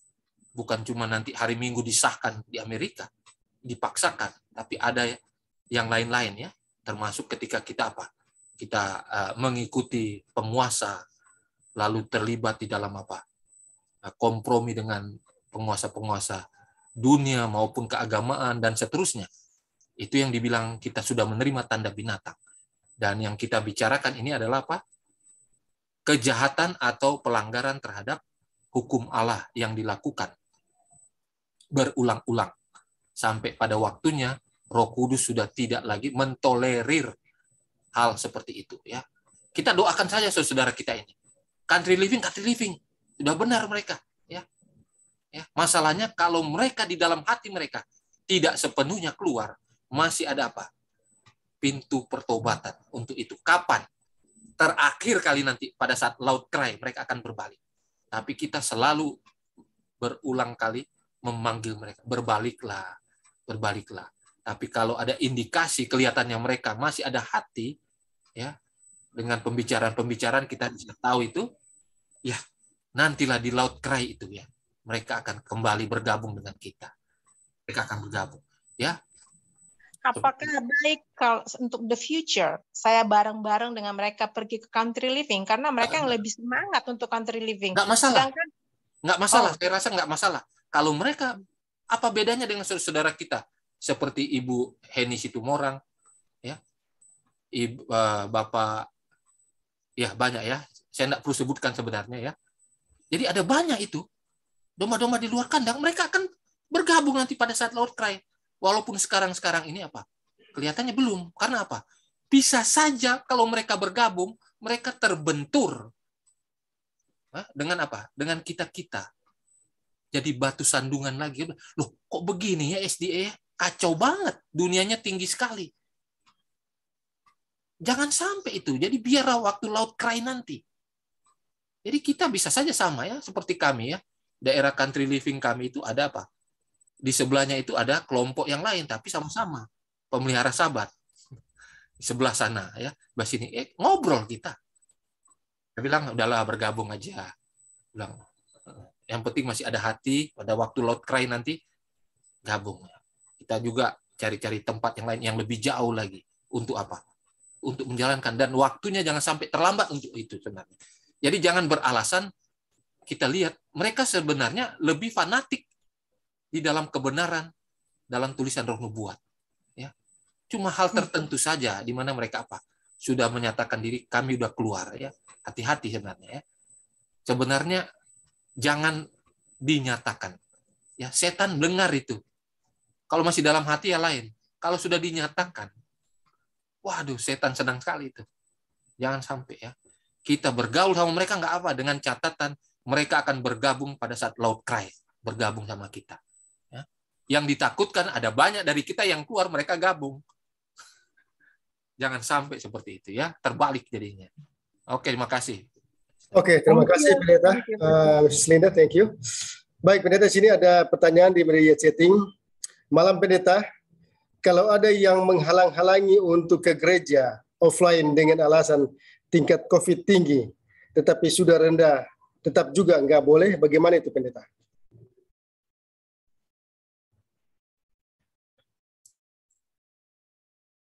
Jadi kita ini hidup dengan sistem apa namanya? Sebenarnya kita demokrasi ya, dan perwakilan, ya perwakilan. Dan secara organisasi kita memiliki kesamaan dengan kelompok yang terbesar. Saya tidak sebutkan ya. Jadi seringkali iman seseorang itu cuma imannya pimpinan dititipkan. Dijalankanlah apa yang dititipkan oleh pimpinan, bukan iman sendiri itu. Kita doakan saja. Tetapi saudara-saudara, ya, kita doakan orang-orang seperti ini. Jangan sampai apa yang dilakukan menghalang-halangi seseorang mau datang kepada Kristus di dalam ibadah-ibadah, kita halangi. Sudah keterusan menerima tanda binatang itu. Dengan cara seperti itu, hati-hati. Kalau cuma titipan dari pimpinan dijalankan untuk sementara, ya. Tetapi kata hati saudara bergumul untuk itu, hati-hati, ngeri sekali. Ya, ngeri sekali. Tanggung jawabnya besar. Apalagi sebagai pemimpin, 10 kali lipat saudara akan apa? Merasakan penderitaan, termasuk kutuk yang didapat. Karena apa? Karena menghalang-halangi orang yang datang kepada Kristus. Menghalangi orang yang mau bertobat sungguh kepada Kristus. Kalau saudara baca dalam buku Para Nabi dan Bapa ya, ketika seseorang menghalang-halangi seseorang yang mau datang kepada Kristus, yang mau bertobat, yang mau beribadah kepada Kristus, saudara dikatakan lebih jahat dari orang yang ada di Sidim. Sidim itu di kota Sodom. Saudara mikir enggak itu ya? Menghalang-halangi seperti itu sama dengan yang dibakar di Sodom itu. Bukan sama, lebih dari yang dibakar di Sodom. Jahat sekali di mata Tuhan.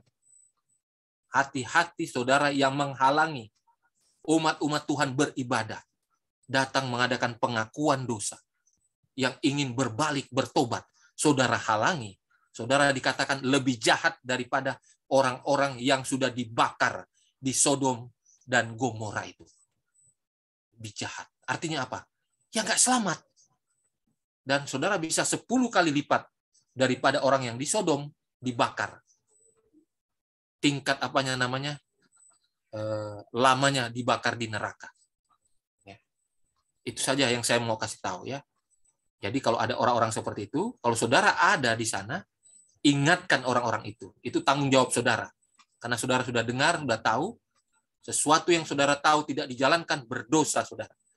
Kasih tahu mereka itu sebelum terlambat. Bisa saja mereka nggak tahu. Mereka anggap itu bukan dosa, tapi dosa sangat besar di mata Tuhan. Oke, Itu terima saja yang kasih. saya sampaikan. Ya. Terima kasih, Pendeta. Baik, saya lanjut pertanyaan berikut, Pendeta. Selamat malam, Pendeta. Bolehkah kita menggunakan surat vaksin palsu seperti orang lain? Kita menolak walaupun dikasih gratis surat vaksinnya. Terima kasih, Pendeta. Oh, saudara, iman seseorang itu beda-beda. 1 sampai 100 saya umpamakan. Ada yang 10 tingkatannya, ada yang 50, ada yang 90, sudah dekat 100. Dikembalikan kepada saudara. Karena saudara sudah tahu kebenarannya, saya cuma memberitahu, apakah Kristus kurang kuasanya untuk melawan semua protokol-protokol yang ada. Apakah Kristus kurang kuasanya di dalam masalah yang saudara hadapi sekarang ini? Kalau saudara sudah melakukannya, ya berdoalah. Supaya Tuhan ampuni, Kristus ampuni. Iman yang radikal itu tidak ada yang begitu-begituan. Bahkan iman normal juga tidak seperti itu. Itu iman yang ketakutan yang berada di bawah. Iman harus ke atas. Normal ke atas. Jangan iman kita itu dialihkan dengan semua barang-barang, benda-benda yang melebihi Tuhan sendiri. Berimanlah kepada Kristus dengan benar. Ya. Jangan pakai istilah cerdik seperti ular, tulus seperti merpati. Itu enggak masanya. Itu enggak konteksnya itu. Jangan ya. Jangan. Itu saja saya punya pesan. Tapi kalau iman saudara masih seperti itu, silahkan jalan. Yang penting kalau saudara tidak ragu-ragu. Kalau saudara ragu-ragu itu dosa. Apalagi dengan iman yang ada di sana. Hati-hati. Oke, terima kasih Pendeta untuk tanggapannya. Baik, di sini ada pertanyaan dari Ibu Helena. Pendeta, ada 3 pertanyaan. Yang pertama, spiritisme itu apakah akan terjadi di seluruh negara atau dimulai di Indonesia? Itu yang pertama. Yang kedua, seruan nyaring ketiga itu akan terjadi saat timeline-nya kapan? Kapan ya? Seruan nyaring ketiga. Dan untuk pertanyaan yang terakhir, yang ketiga, yaitu mengapa kita harus waspada terhadap orang dalam? Apakah saya sendiri malah bisa menjadi penghalang di dalam keluarga sendiri? Atau bagaimanakah bisa saya tahu jika saya berada pada kebenaran Tuhan atau tidak? Itu Pendeta, 3 pertanyaan dari Ibu Helena. Silakan Pendeta.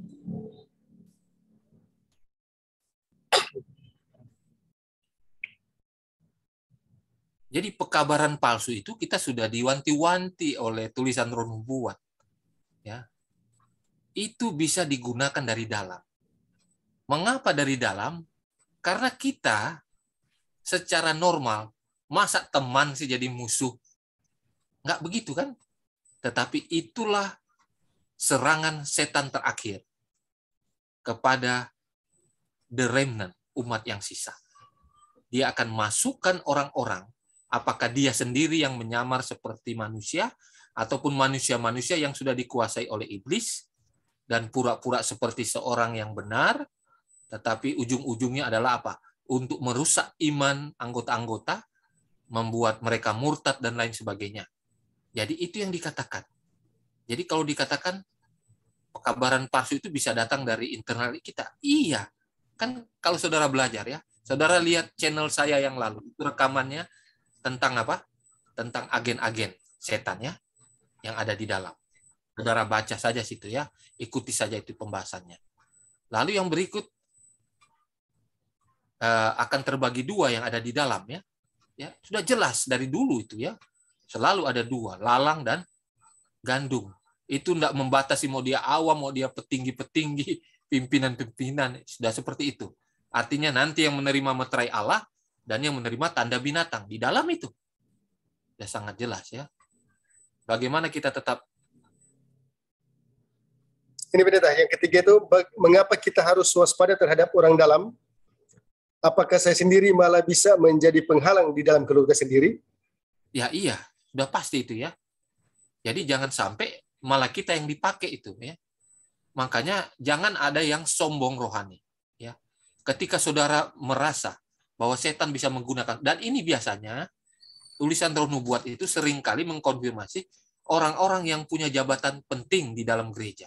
Orang-orang yang menjadi pekabar-pekabar Tuhan, para pendeta, tua-tua, ketua-ketua jemaat, pimpinan-pimpinan yang ada di organisasi, yang ada di perusahaan, lalu mendapat jabatan di dalam gereja. Nah, orang-orang inilah yang setan akan gunakan lebih banyak untuk apa?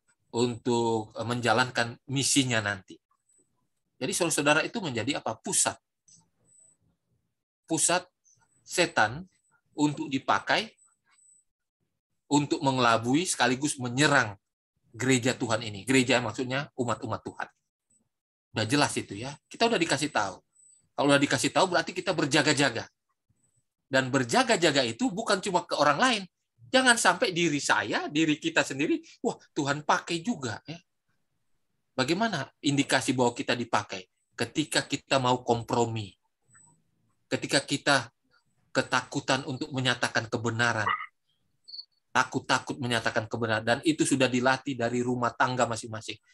Tolong bilang ya, kalau ada tamu, nak, ya, Bapak nggak ada. Padahal di kamar. Itu latihannya dari situ.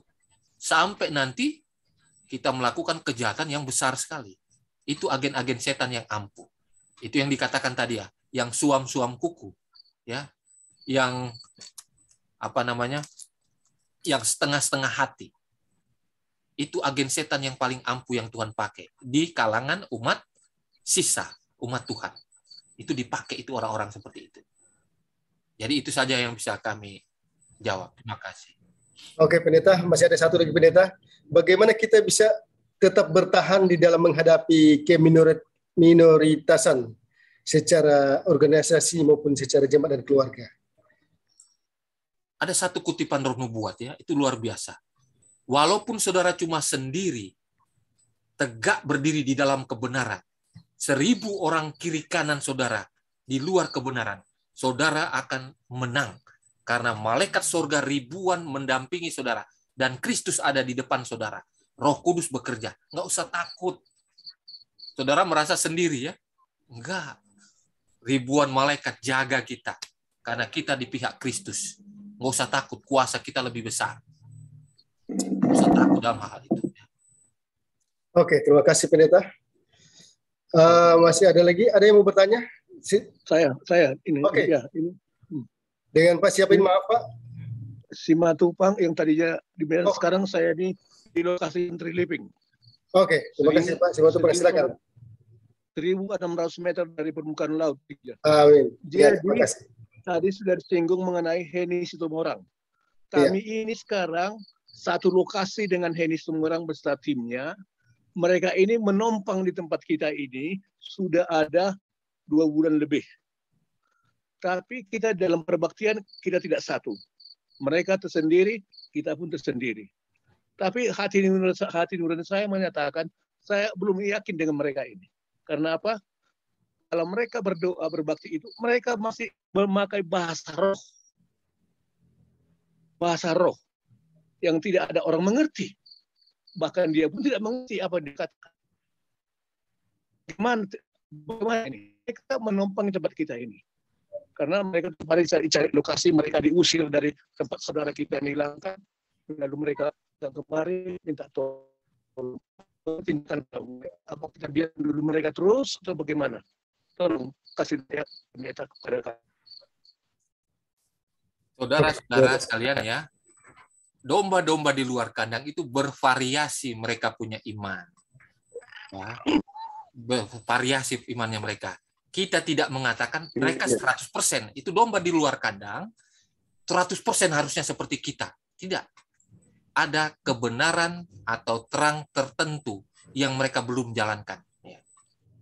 Dalam hal ini contohnya adalah apa? Mereka punya berdoa. Penafsiran mereka ya di dalam karunia doa, ya, bahasa roh. Ya.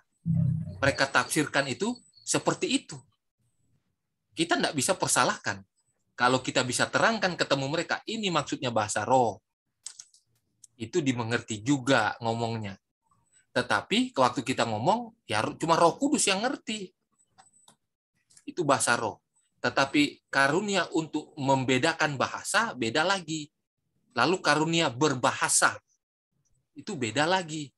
Itu yang perlu kita klasifikasikan. Nah, pelajaran ini kan umumnya pendeta-pendeta yang tahu. Walaupun anggota awam juga kalau mendalam, Roh Kudus bisa tuntun, mengerti itu ya. Jadi kita tidak lihat, tetapi yang kita lihat demikian ya. Roh Nubuat mengatakan bahwa yang menjadi inti peperangan di dunia ini Sabat atau Minggu. Dua kelompok di dunia ini, Sabat atau Minggu. Maksudnya Sabtu atau Minggu sebagai hari Sabat. Jadi itu intinya, itu kebenaran hakiki yang akan membedakan siapa penyembah Tuhan, siapa penyembah binatang. Itu sangat jelas. Nah, kalau itu kita pegang, seseorang sudah kebenaran yang lain itu akan mengikutinya bertahap, paling kurang, ya, paling tidak waktu laut cry, seruan nyaring. Setelah kita kecurangan roh hujan akhir, mereka di situ yang bertobat. Karena apa? Intinya hari Sabat. Yang lalu, terus terang yang lalu ya, ibu ini ya, Ibu HS ini, saya sudah minta 2 orang ibu, tolong bawakan buku Kemenangan Akhir dan Peristiwa Akhir Zaman. Berikan itu, saya doakan dari sini, tolong bawakan.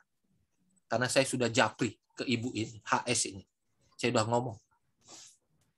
Dan ternyata dia sudah bawa. Dan tadi malam saya dengar pendeta Sembiring atau apa ya, dia sudah ngomong dan dia belum bisa dibaptis. Mengapa belum bisa dibaptis? Karena kalau dibaptis dia melihat nih orang-orang SDA, ini ya suam-suam kuku, aduh keluar lagi dia. Nanti laut cry itu, baru dia akan gabung. Kalau sekarang jangan dulu, udah benar, udah tepat. Saya kalau mau lihat seseorang dia domba atau tidak, saya bicara masalah Sabat. Saudara tahu, saya ketemu orang ini dan itu, saya akan konfirmasi masalah Sabat.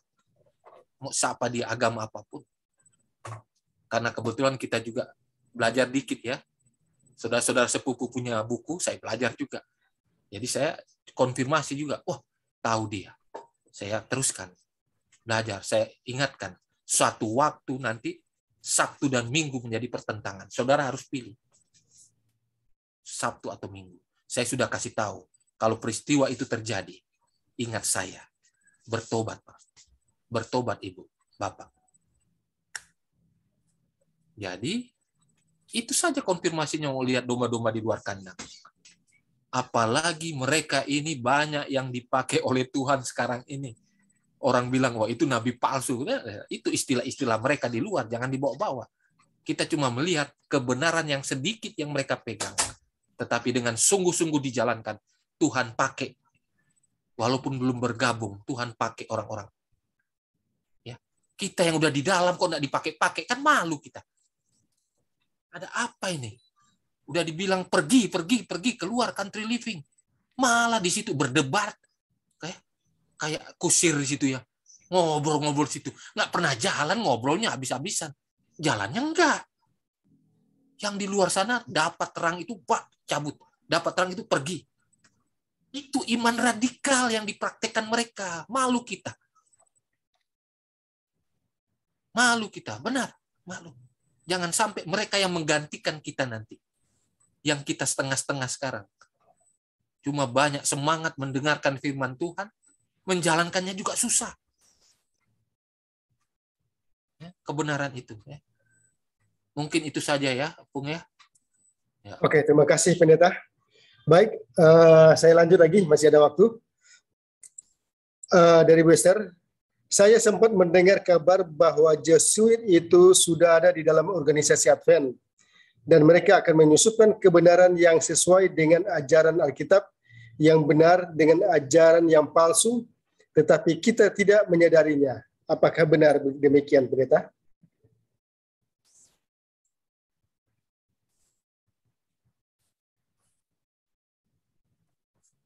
Jadi kita sudah lihat fakta-faktanya yang lalu ya, agen-agen binatang pertama itu di dalamnya udah banyak. Saudara kalau ingin tahu, japrilah sama saya supaya banyak cerita. Udah banyak yang ngobrol sama saya ngomong.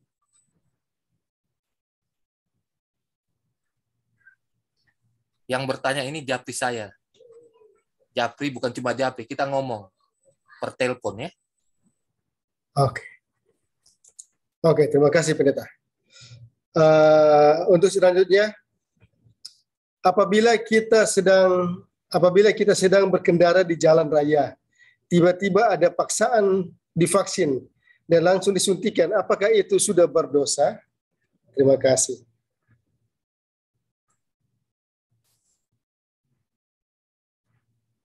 Tuhan itu kan tahu ya, mana yang nyodor-nyodorkan diri, mana yang dipaksa. Ya, Tuhan itu maha baik ya. Kalau saudara sudah terjerat, minta ampun juga. Kan bukan saudara punya keinginan. Ya. Bukan keinginan kita itu kan, karena dipaksa. Berbeda kasusnya kalau kita nyodorkan diri. Wah, sayalah orang nomor 1 yang mengikuti rencana-rencana itu. Saya nomor 1. Yang kedua, ketiga, keempat, kelima, saya duluan. Nah, itu mah ngeledek Tuhan. Kan? Ngeledek Roh Kudus. Jadi maksudnya, Tuhan itu baik. Dia tahu kita ini dijerat, kita ini terperangkap, kita ini dipaksa, atau tidak tahu. Jadi kita lihat ya kasus-kasusnya itu ya. Yang penting hati kita jujur ya terhadap kebenaran. Oke, baik Pendeta, saya akan berikan kesempatan ke Pak Simbolon setelah ini Pak ya. Jadi saya akan baca satu pertanyaan lagi, setelah itu saya berikan ke Pak Simbolon untuk bertanya. Satu lagi, Pendeta, adakah agen-agen setan itu menyadari bahwa mereka adalah agen-agen setan, sudah menyadari kebenaran tetapi sengaja menutupinya?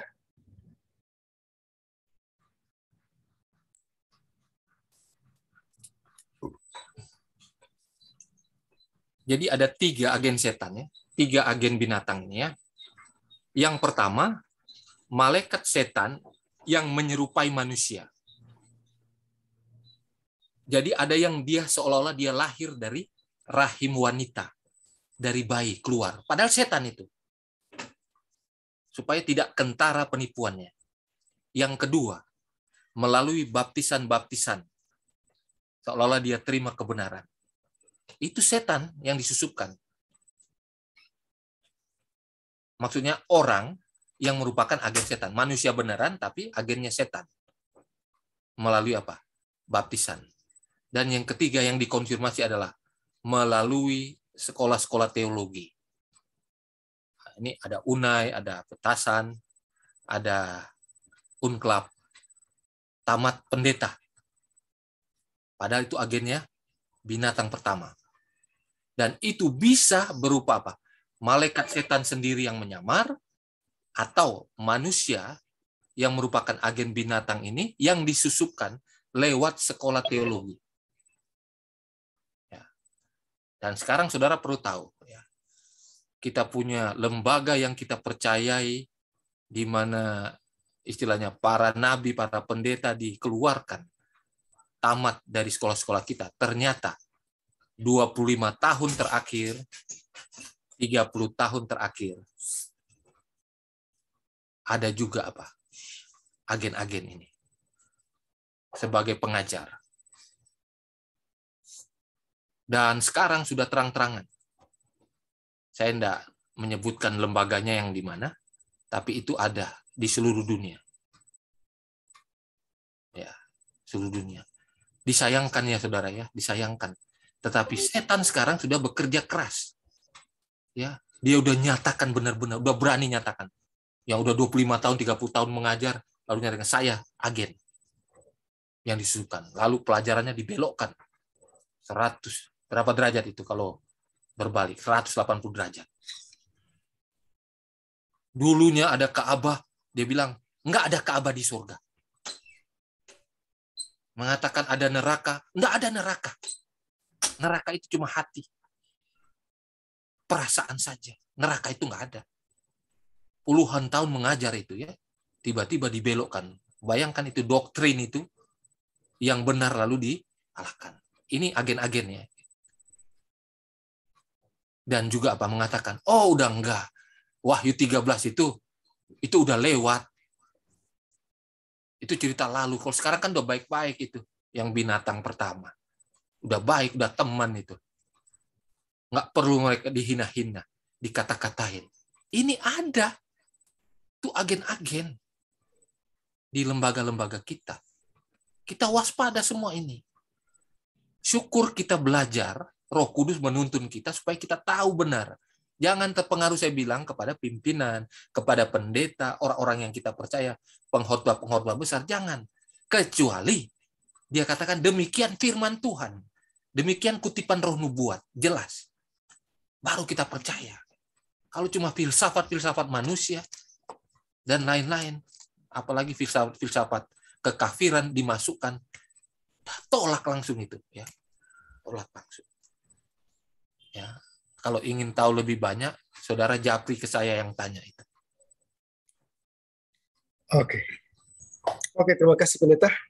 Baik, saya serahkan kepada Pak Simbolon untuk bertanya. Silakan Pak. Baik, selamat malam.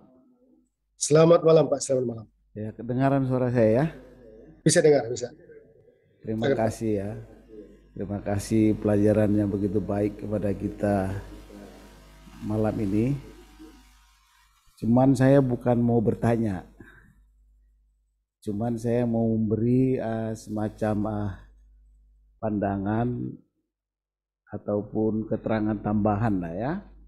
Mengenai pelajaran yang kalau saya sih sudah mengikuti banyak semua Zoom ataupun YouTube yang disampaikan oleh pendeta Ruli, saya ikutin. Hingga saya sampai pada satu kesimpulan mengenai aplikasi daripada berjaga-jaga. Seperti pada Matius 3 tadi, ayat 3. Seseorang tidak akan pernah mencapai di titik berjaga-jaga apabila dia tidak mempunyai suatu persiapan. Apa itu persiapan? Persiapan dari dalam dan keluar. Persiapan dari dalam yang saya simpulkan adalah bagaimana kita harus meminta petunjuk kepada Tuhan. Apa yang kita lakukan di zaman akhir ini. Seterusnya kita harus minta pengampunan kepada Tuhan atas pelanggaran dan dosa yang sudah kita lakukan selama ini.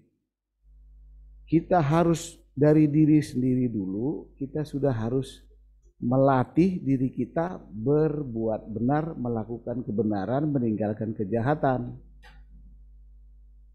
Barulah kita melakukan step persiapan untuk berjaga-jaga dari dalam diri sendiri kita.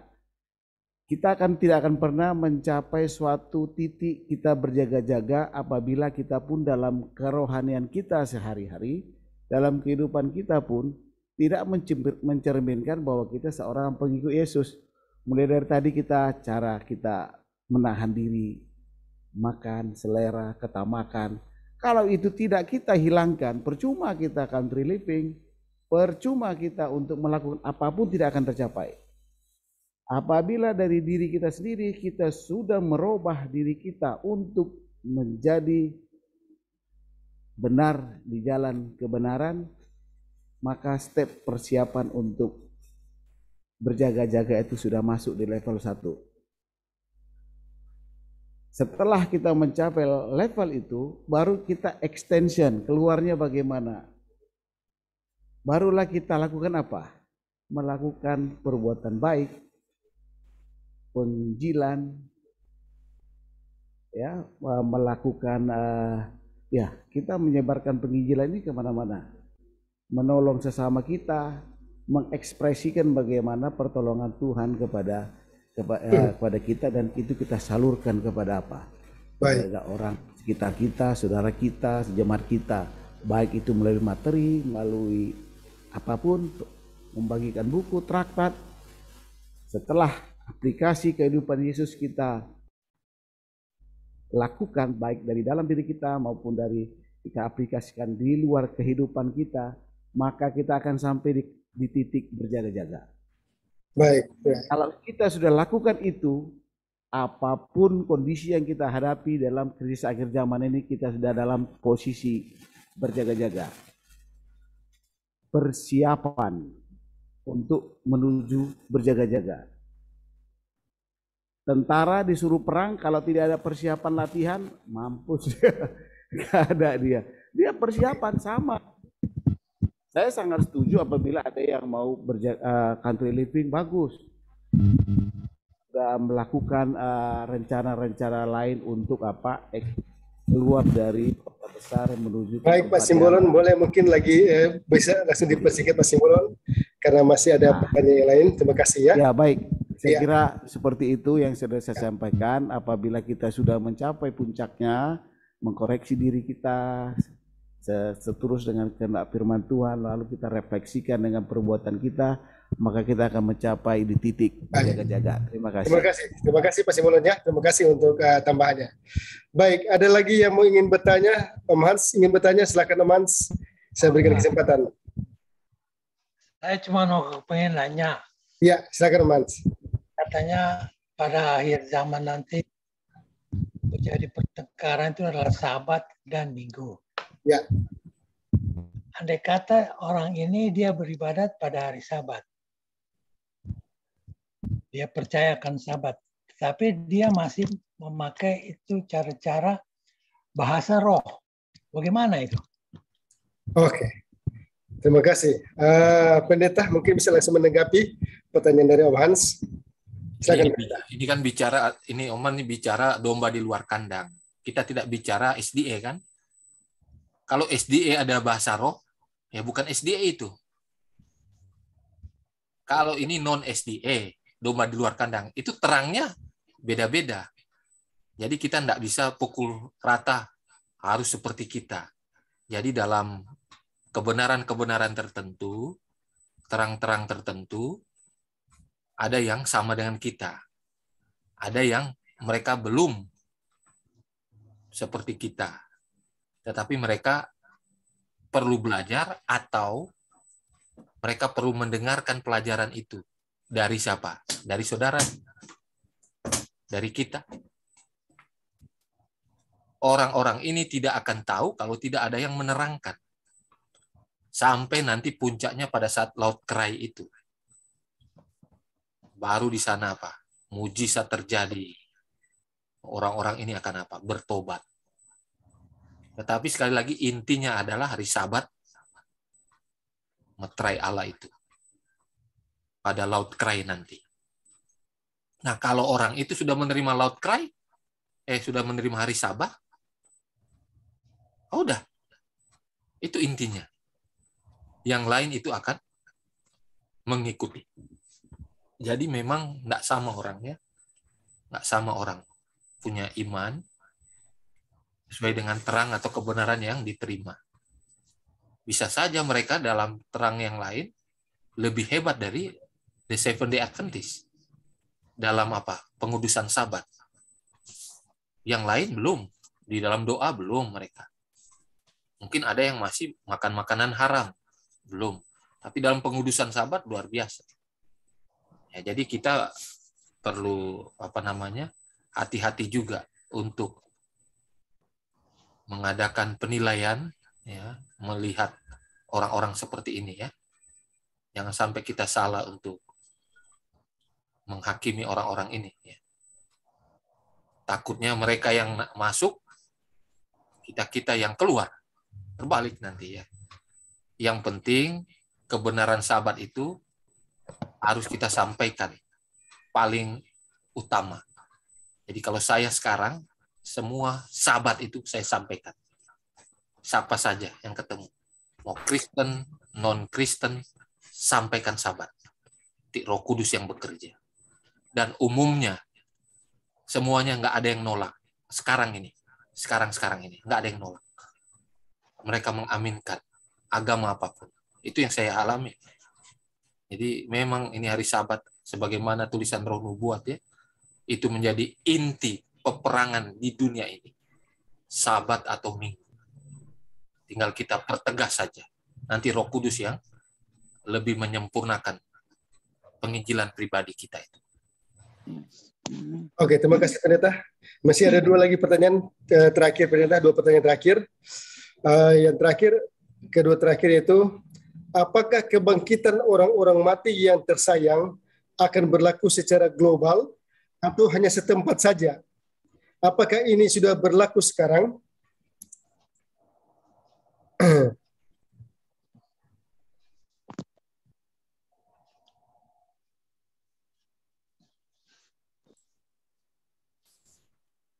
Gimana kebangkitan apa tadi?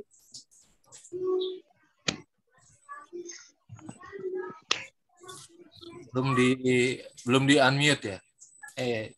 Sorry, benar, iya, sorry.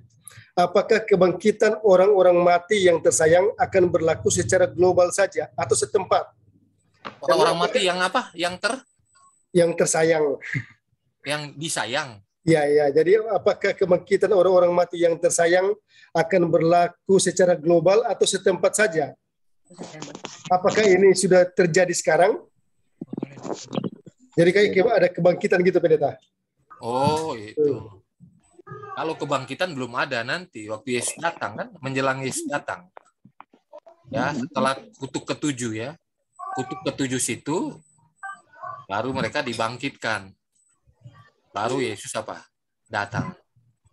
Kalau sekarang yang bangkit itu bukan umat-umat Tuhan, itulah setan itu kan, untuk menipu umat-umat Tuhan yang lain, termasuk yang di luar kandang juga ditipu. Kalau ada kebangkitan sekarang, itu setan yang menyerupai orang-orang yang sudah meninggal, ya. Itu yang kita tahu pelajarannya. Tapi kalau yang sekarang orang sudah dibangkitkan, belum ada. Ya. Oke. Baik, terima kasih Pendeta. Masih ada pertanyaan satu lagi Pendeta sini. Bagaimana cara kita untuk mengabarkan pekabaran Country Living ke jemaat, sedangkan dengan tegas gembala kami bilang di depan jemaat bahwa sekarang belum saatnya untuk Country Living. Saya jadi bingung untuk mengabarkan ke depan jemaat. Lah ketua gembala sudah bicara seperti itu di depan jemaat. Apakah arti pekabaran saya tentang Country Living? Malah saya akan dianggap aneh oleh jemaat kan. Jadi sepertinya ada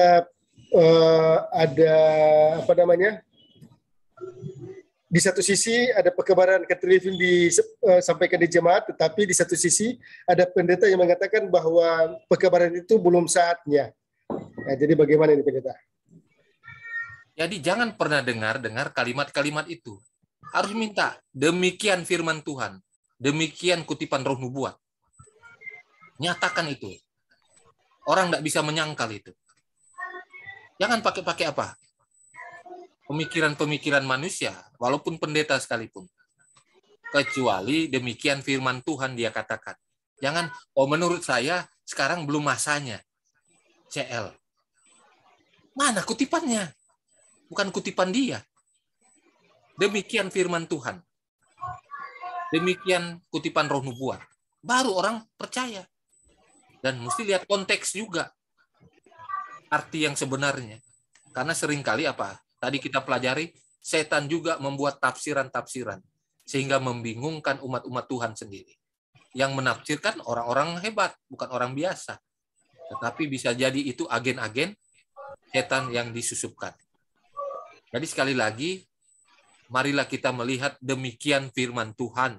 Demikian tulisan Roh Nubuat. Jangan kata si A, kata si B. Kalau ada yang mengatakan menurut saya, dan tidak usah pakai itu. kecuali dia apa? Kutip tulisan roh nubuat, Alkitab, percaya. Jangan takut. Kita di pihak Tuhan, di pihak yang benar. Karena apa? Karena demikianlah yang dikatakan oleh firman Tuhan, oleh roh nubuat. Begitu. Kalau saudara ingin membaca, di channel saya ada banyak tentang country living. Itu kutipan-kutipannya saudara kasih aja. Lalu kasih komentar sama mereka. Mereka komentar apa? Kalau mereka menyangkal, ya, mereka penerima tanda binatang. Saya ngomong keras itu. Itu yang ngomong itu Kristus, yang kasih itu Roh Kudus kepada Sister White, bukan manusia biasa. Allah sendiri. Jadi kalau disangkal, roh nubuat sendiri katakan apa? Yang tidak mau menerima tulisan roh nubuat berdosa. Apalagi perintah ini loh. Ini perintah. Sedangkan kebenaran yang lain, kalau menolak juga apa? Dosa. Apalagi ini perintah Tuhan. Kasih kutipan-kutipan. Supaya kita mau lihat, dia udah terima tanda binatang atau tidak. Tanda binatang artinya apa? Melakukan kejahatan atau melanggar hukum Tuhan. Perintah Tuhan. Dan itu diulang-ulang. Puncaknya menerima tanda binatang hari Minggu. Itu saja. Itu orang-orang yang berkompromi itu.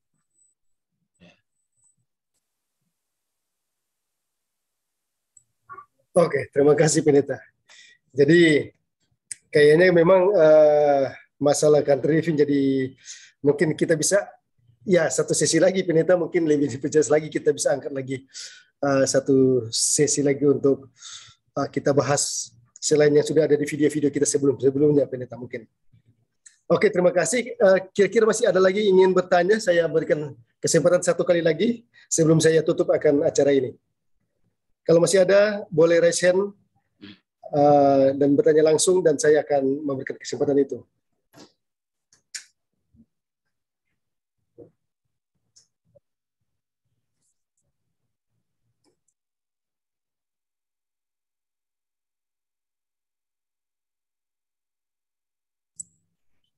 Baik, kalau sudah tidak ada yang ingin bertanya lagi, kalau sudah tidak ada, saya akan segera menutup acara kita malam hari ini. Jadi saya dari sini mengucapkan banyak terima kasih untuk kita semua yang sudah hadir malam hari ini dalam acara seri nubuat dan pekabaran akhir zaman. Kiranya pembahasan dan diskusi-diskusi kita yang sudah kita dapatkan tadi boleh menjadi bekal kita, menuntun hidup kita untuk kita lebih giat lagi dalam mempelajari firman Tuhan dan mempersiapkan diri kita benar-benar untuk menantikan kedatangan Tuhan yang kedua kali.